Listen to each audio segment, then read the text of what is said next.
বন্ধুরা, আজকে আমরা আলেকজান্ডার দি গ্রেট এর জীবনী সম্পর্কে জানব। আলেকজান্ডার দি গ্রেট জন্ম জুলাই খ্রিস্টপূর্ব 356। পৃথিবীর ইতিহাসে অন্যতম সফল সামরিক প্রধান। তিনি তৃতীয় আলেকজান্ডার বা ম্যাসিডনের রাজা হিসেবেও পরিচিত। তিনি ছিলেন ম্যাসিডোনিয়ার শাসনকর্তা। ম্যাসিডোনিয়ার বর্তমান গ্রিসের অন্তর্গত একটি অঞ্চল। তার পিতা ফিলিপ ছিলেন ম্যাসিডোনিয়ার রাজা। তার মৃত্যুর পূর্বে তিনি পরিচিত পৃথিবীর বেশিরভাগ জয় করেছিলেন। আলেকজান্ডার তার সামরিক কৌশল ও পদ্ধতির জন্য বিশ্ববিখ্যাত।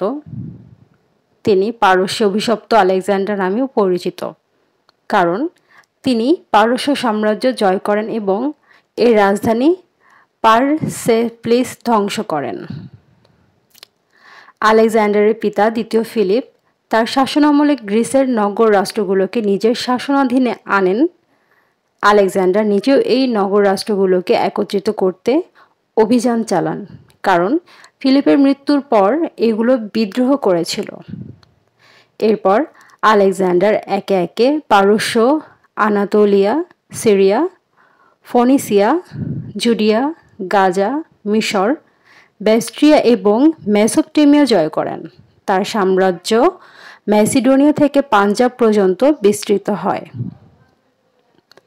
পিতার মৃত্যুর পর আলেকজান্ডার পশ্চিমে অভিযান চালান ইউরোপ জয় করার জন্য।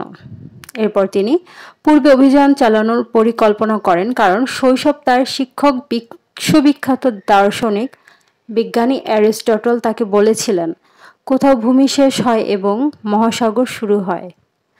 আলেকজান্ডার তার সেনাবাহিনী ও প্রশাসনে বিদেশি, বিশেষ করে গ্রিক বা ম্যাসিডোনিয়ার নয়, ব্যক্তিদের অন্তর্ভুক্ত করেন এবং এর মধ্যে কিছু ব্যক্তি তাকে একত্রিত করেন। এর ব্যাপারে ধারণা দেয় তিনি তার সেনাবাহিনীতে বিদেশিদের সাথে বিবাহ উৎসাহিত করেন এবং নিজেও বিদেশি মেয়েদের বিয়ে করেন। প্রায় 12 বছরের সামরিক অভিযানের পর আলেকজান্ডার মৃত্যুবরণ করেন। ধারণা করা হয় হয়তো তিনি ম্যালেরিয়া, টাইফয়েড অথবা ভাইরাল অ্যাকনেফেয়ারিস্টিল আক্রান্ত হন।